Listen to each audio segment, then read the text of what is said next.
Congress leader Rahul Gandhi emotional card खेलकर वोटों की फसल तैयार करने की कोशिश कर रहे हैं।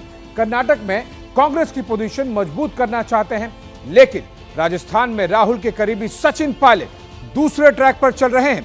गहलोत सरकार के खिलाफ मोर्चा खोलने वाले सचिन अब भी बागी तेवर अपनाए हुए हैं।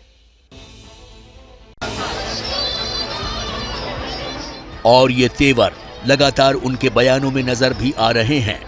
अपनी ही सरकार के खिलाफ अनशन कर चुके सचिन पायलट ने लगातार बीजेपी राज में हुए करप्शन की जांच की मांग कर रहे हैं। वसुंधरा राजे पर डायरेक्ट अटैक कर रहे हैं। जयपुर में फिर उन्होंने अपनी मांग को दोहराया, कह दिया कि मेरी मांग पर कोई कार्रवाई नहीं हुई।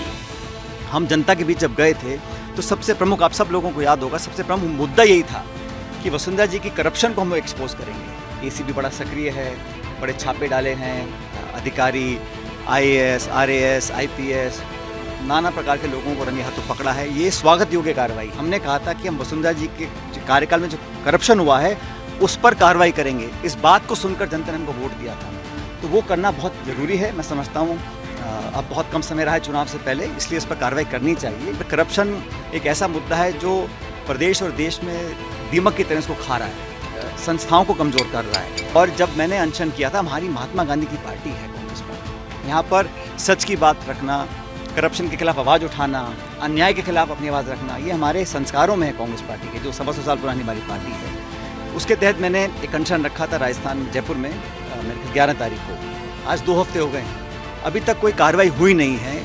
सचिन पायलट का ये बयान ऐसे समय में आया है जब गहलोत ने 2 दिन पहले दिल्ली पहुंचते ही बिना नाम लिए सचिन पायलट को नसीहत दी थी। गहलोत ने कहा था कि किसी को ऐसा काम नहीं करना चाहिए जिससे पार्टी का नुकसान हो। हालांकि इस बयान का जवाब सचिन पायलट ने अपने अंदाज में दिया। जो कांग्रेस के कार्यकर्ता है, नेता हैं, सबको जो है अगली सरकार कैसे बने, उसमें अपना योगदान कैसे दे सकते हैं, और कोई ऐसा काम नहीं करे जिससे कि पार्टी डैमेज हो। तो आप ऐसी बात बोल जाओ कि पूरी पार्टी डैमेज हो, पूरी भरपाई वो खुद भी नहीं कर सकते, हाईकमान भी कर सकते। 25 सितंबर को जो घटना हुई थी, तो सवाल तो ये बनता है ना, जो एंटी पार्टी गतिविधि चौड़े में हो रही है, सोनिया गांधी जी के आदेशों की अवमानना हो रही है, माकन साहब, खड़गे साहब की जो बेइज्जती हुई, जो ओपनली उनको डिफाई किया गया, वो सब काम सबके सामने है। कोई पब्लिक डोमेन में कुछ छुपा तो कुछ है नहीं, और उस पर कार्रवाई नहीं हुई।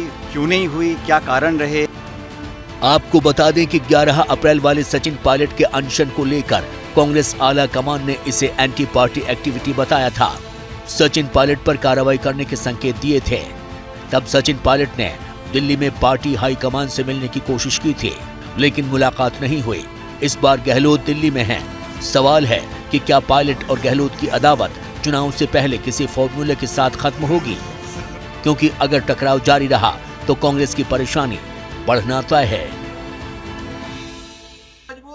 क्या मजबूरी है मेरी, बताइए।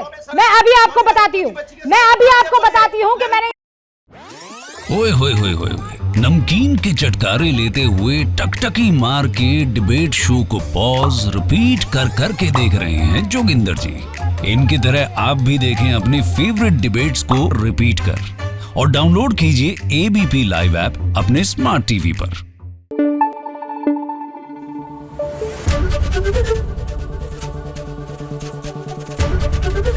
एबीपी न्यूज आपको रखे आगे।